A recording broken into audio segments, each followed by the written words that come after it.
more and more. The G20 represents 85% of global GDP. So we have a shared interest here in driving up growth and investment, and a profound responsibility to find solutions for the problems facing the world today: climate change, poverty, and hunger. And we made real progress. I was pleased to back President Lula's Global Alliance Against Hunger and Poverty to end the years of stagnation in the fight against poverty, because this is also an investment in stability and in tackling the factors that force people to leave their homes and make the long journeys that can end with criminal gangs exploiting them and putting their lives at risk in the English Channel. We will smash those gangs, but we will also work with others to address the root causes of the problem. And that's why here at the G20 meeting, we're building on our leadership in tackling climate change.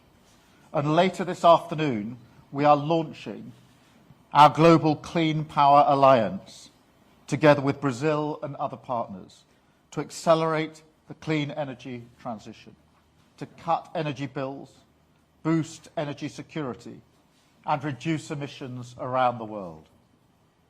We also made significant progress here in our bilateral discussions. With President Lula, we talked about our shared passions, football, of course, but also workers' rights, and our shared desire to grow the £11 billion trading relationship between our two countries. As a statement of intent, I'm pleased to say that we have agreed that all future Brazilian sovereign bonds will be listed on the London Stock Exchange, showing once again the gravitational pull of the City of London. I also welcome new investments from Mexico and from Chile, including into battery recycling technology, which will create 750 new jobs in the United Kingdom. And with Prime Minister Modi, I discussed how we could deepen the unique ties between our two countries. We agreed to take forward an ambitious new UK-India comprehensive strategic partnership covering key issues like security, technology, climate, health, and education. And starting with trade and investment, we therefore agreed to relaunch the FTA negotiations in the new year. With the Prime Ministers of Italy and Japan, I discussed how we can take forward our global combat air programme to build the next generation of fighter jets, boost our industrial capacity, and strengthen our national security for the long term. We looked ahead to the establishment of a new GCAP headquarters, which is due to be based in the UK, creating hundreds of jobs. Finally, I met with President Xi. This was the first leader-level meeting between the United Kingdom and China for 6 years. We had frank, constructive, and pragmatic discussions. As G20 economies and permanent members of the Security Council, and at a time of huge volatility, I think we both recognised the importance of engagement. I was clear that we will always act in our national interest, and that we have a shared responsibility to work together on challenges like climate change and delivering growth. So we agreed to a new dialogue on those issues. Of course, there will continue to be areas where we don't agree, including their support for Russia's war and on Hong Kong. But here too, we need to engage. The lesson of history is that the more we're able to deal with problems, the world is safer when leaders talk. We also agreed to keep this channel of communication open. And under my leadership, Britain will never be absent from the world table. We will work with partners across the G20, but one nation stands apart. For the third year running, Putin did not attend this summit. He is the author of his own exile. And on day 1000 of Russia's illegal war in Ukraine, I say again, end the war, get out of Ukraine. And in this moment, when global challenges are affecting us at home, I take the view more than ever that British leadership matters. So for the sake of our economic growth and our national security, we will keep stepping up on the international stage, delivering results as we have done here at the G20 and making our presence felt. Thank you. Now I'll take some questions, and I think I'm starting with Ollie at the Times. Ollie. Thank you, Prime Minister. Ahead of this summit, you said that you wanted the G20 to double down on its support for Ukraine, but the final communiqué actually waters down previously agreed commitments by the G20. How disappointed are you by this? Well, the communiqué does be absolutely clear about the UN Charter and sovereignty and territorial integrity, and obviously that's negotiated by quite a sort of diverse group. But as for the G20 and me doubling down, I used every opportunity, both in the main sessions, and I'm on the record for my clear position on Ukraine and what we need to do to double down, but also in the very many bilateral meetings that I've had with other country and other leaders here. And of course, there was a G7 statement last Friday that went out. Thank you. Richard at the Eye. Thanks, Prime Minister. Prime Minister, should Brits prepare for nuclear war? Say that again. Should Brits prepare for nuclear war? Look, there's irresponsible rhetoric coming from Russia, and that is not going to deter our support for Ukraine. We're now on day 1000 of that conflict. That's 1,000 days of Russian aggression, 1,000 days of sacrifice in Ukraine. We have stood with Ukraine from the start, and I've been doubling down in my clear message that we need to ensure that Ukraine has what is needed for as long as is needed to win this war against Putin. Michael. Thank you, Prime Minister. Why is your Rural Affairs Minister suggesting that farmers can avoid paying inheritance tax if they plan properly? Isn't this proof that your policy is hurting British farmers? Look, on the question of farming, I think it's important I just restate that firstly, £5 billion was set aside in the budget over the next 2 years for farming. That is the single biggest amount of money into farming and sustainable food production that has ever been set aside in any budget ever. So that's a real statement of intent in terms of supporting farmers. There's also money to deal with flooding, which is a huge problem for farmers, and money to deal with the outbreak of disease, which can be catastrophic for farmers if they lose their livestock. On the question of inheritance tax, the example I've given is a typical example of parents wanting to pass on a farm to one of their children. And in those cases, when you look at all the thresholds available, that means that only farms over the value of £3 million will be affected by the changes, and therefore the vast majority of farms will be unaffected. And those that are affected will only pay half the inheritance tax that other people pay, 20%, and they will have a 10-year period over which to pay it. And so that's why I'm very confident in saying that the vast majority will not be affected. How farmers then arrange their affairs within their family is obviously a matter for them. Thank you. I've got David at the Mirror. Thank you, Prime Minister. Prime Minister, the government's own impact assessment suggests another 300,000 pensioners will be in absolute poverty and another 450,000 in relative poverty by 2030 as a result of the winter fuel payments cuts. How do you justify this, and how damaging is it that Scottish Labour have said that they'd reverse it?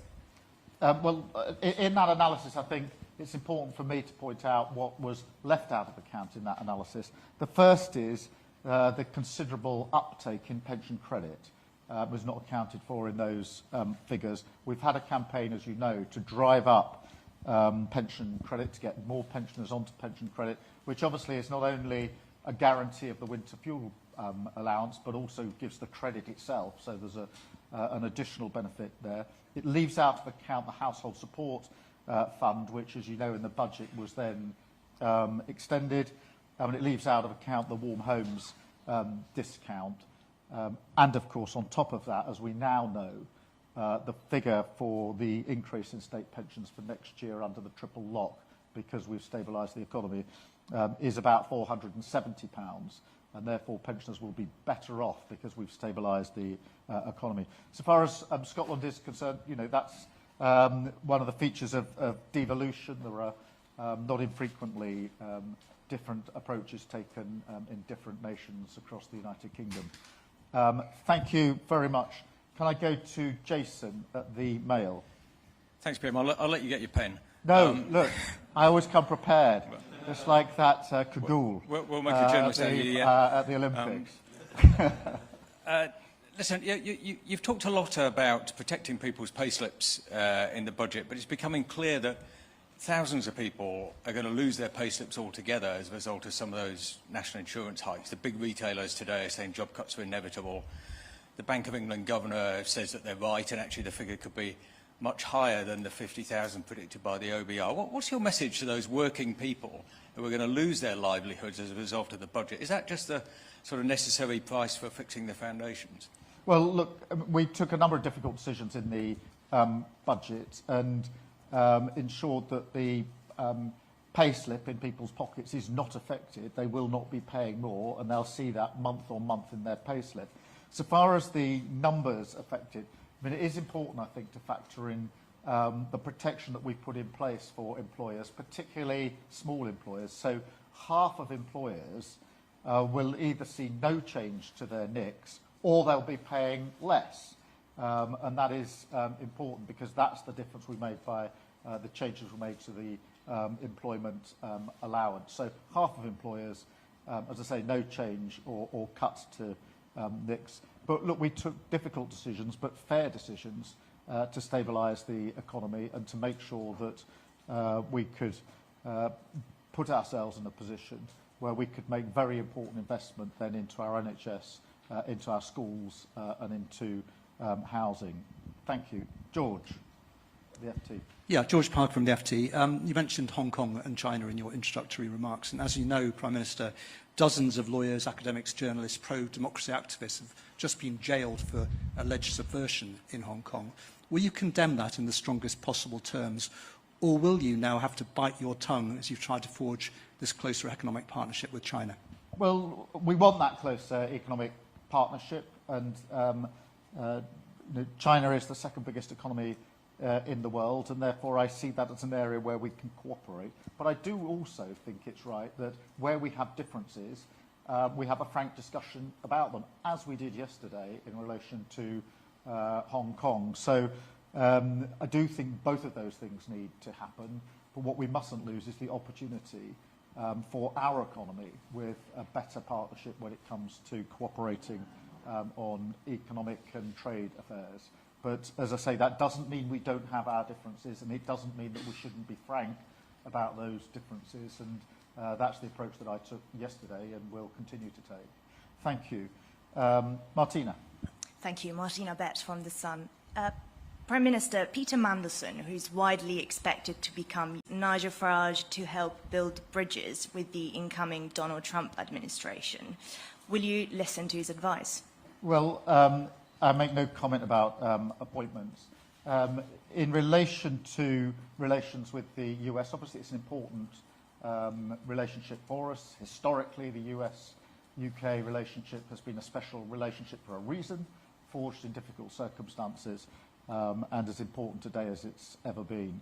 And that is, in forging that relationship, I've obviously spent time with President-elect Trump back in September when I was in New York, and we had dinner together, and then spoken to him on the phone. And I think that's right in terms of building the relationship as we go forward.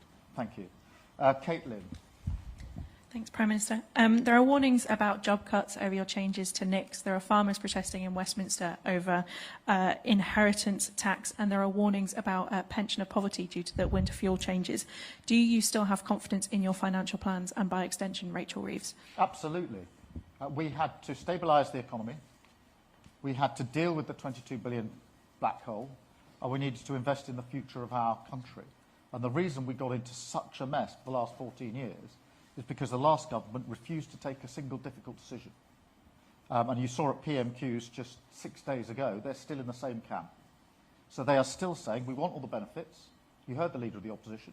She wants the investment into the health service, she wants the investment into education, she wants the investment into housing, but she doesn't want to raise any of the money to pay for it. That's exactly why we got into the problem in the first place.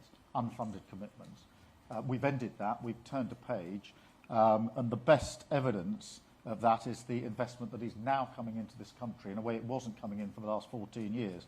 So I'm much more interested in those people who are putting their hand in their pocket, the global investors, and saying now is the time to invest in the United Kingdom, and we're going to do so, because I think that'll be really important for our economy, than I am by the detractors who want us to go back to the fiction that we've been through for 14 years. It's that fiction that got us into the problem in the first place. Thank you. Jess, at The Guardian. Thanks, Prime Minister. Jessica Elgott from The Guardian. Jeremy Clarkson's been at this protest in Whitehall with the farmers, and he says that 96% of farmers will be affected by this tax change, and he asked the crowd to raise their hand if they were affected, and almost everybody did. Firstly, is that true, or is he spreading misinformation, and are you worried that powerful, famous voices are spreading misinformation about this policy? Well, look, I'm not going to get into the business of commenting on what Jeremy Clarkson says. I think the facts speak for themselves. As I've said on a number of occasions, for a typical family wanting to pass on through the family, which is a typical case, completely understood, then with all the allowances in place, to pass it on to a child, it's a £3 million threshold. And all of you can check out what that means in terms of the impact. I think the BBC has already done it. But it means that the vast majority of farms are unaffected by this. And I think it's just important that we keep making that clear, but also making clear the huge investment that we are putting into farming, the £5 billion for food sustainability, and the money on flooding and the money on diseases. But in a sense, we need to keep communicating our message, but the figures are there. Nobody's disputing the £3 million figure for a typical case. And once that figure is there, then it's very clear. You can look through the previous claims for relief and work out that the vast majority of farmers are not going to be affected by this change at all. Thank you all very much. Thank you.